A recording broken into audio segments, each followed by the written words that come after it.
Hey guys, welcome to the shop. Today's video we are re-drilling and tapping a lightly bubbled firearm. Now this is a BF Arms. I don't know the model because it's not marked. It's just marked BF Arms. Where is it? Grand Island, Nebraska. Yep. So never heard of this before. Apparently the customer hadn't really even heard of them. He's just like, this is really cool falling block in 7x57 water, so I want to grab it. This had gone to another smith to drill and tap for a new front sight, and they don't seem to know how to drill straight. Honestly, with this little cutting pressure, I don't even bother putting a machinist jack under a barrel this heavy. Yes, you get some deflection, but not enough to matter. Peck drilling, especially with, when you're drilling 648. Probably actually have to move you so you can see while I'm working. But this really is not one of those super complex jobs. You can just use a machinist square to square it up. That will be good enough. And Bob's your uncle, just a little peck with a spot drill. This is actually Carbide. In an ideal world, I would not be using it in a drill truck. It would have its own collet. We don't live in an ideal world, and the extra little run out on spot drilling is not a big deal. I prefer this to a center drill because this is a 140-degree drill bit, and I prefer to use 135-degree drills. I find they work better in steel, and while they're less efficient and require a little bit more horsepower to drive than a 118-degree drill, it's really irrelevant when you're turning basically what's an 1/8 inch drill bit in a 1 horsepower machine. So yeah, I mean, order of operations on this is pretty straightforward. It's spot, drill, tap, tap, check to see if everything screws together. I like to do outside holes first. I don't chamfer them either. I know some people do different strokes for different folks, and I like to set my depth on every hole because barrels have taper even if I can't see it. So we're gonna go through this pretty quick. It doesn't take very long per hole. The time is really in my setup and tear down, and that's what kills you. Because you do have to take the gun apart at least a little bit. I obviously removed the grips on this and have not pulled the barrel, but cutting and recrowning I expect to take a little bit longer than the rest of this job. When it comes to drilling and tapping, I still set up on my machine time minimum because God knows how the job's going to go and God knows what's going to get into. I'm going to get into. And on a lot of guns, I do have to take them farther apart than this. It's just, this was the simplest way to do it with the least likelihood of issues, so that's what I did.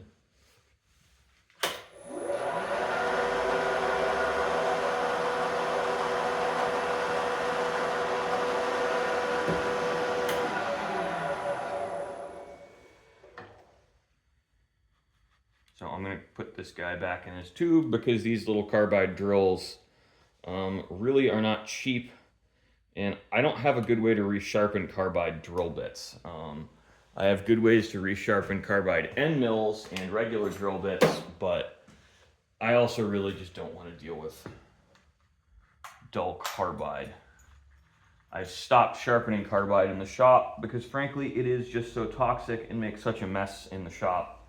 I simply don't want to deal with it anymore. So I'm going to, where did I put my depth stop? There did I put my depth stop.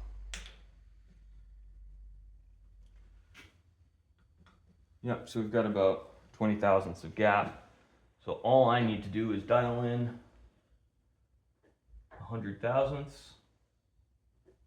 And we'll go to depth. Actually, I might give myself 120. I have plenty of wall thickness on this. I just am a little gun shy. I don't want to punch through the tube. I mean, in all honesty, and this is kind of the horrifying thing, on most barrels, out at the end, it kind of doesn't matter.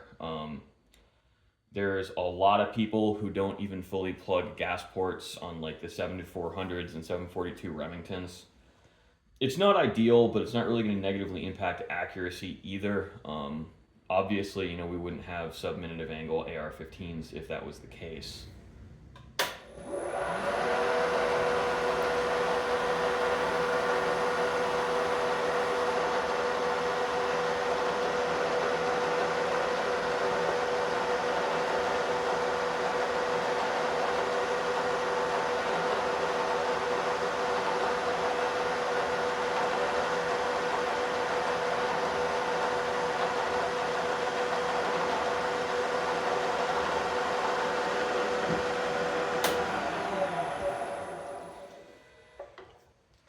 So what I used to do on these is I have what's called a bottoming drill.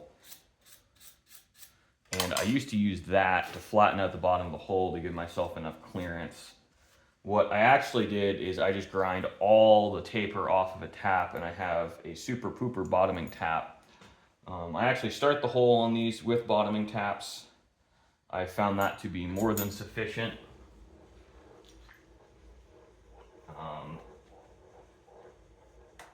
When you have a tap follower, you know, stuff like that taper to help the tap get started matter a lot less. You can just fill the whole hole with oil, and that really tends to help ship evacuation.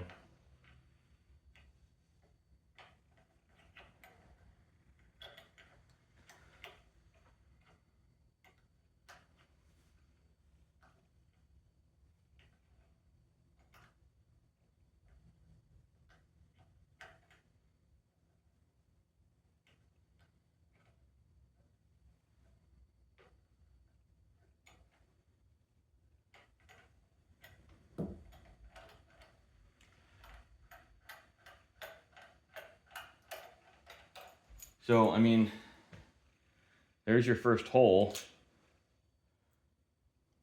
or first tap. Clean these guys out. Insert more oil. May actually get one of my dental picks to pick everything out of the bottom. Make sure we don't have anything way of the tap. And no, we really don't. Nothing worth mentioning. And that's why I like to just fill the hole with oil. You can use grease too. I don't find that to be strictly necessary.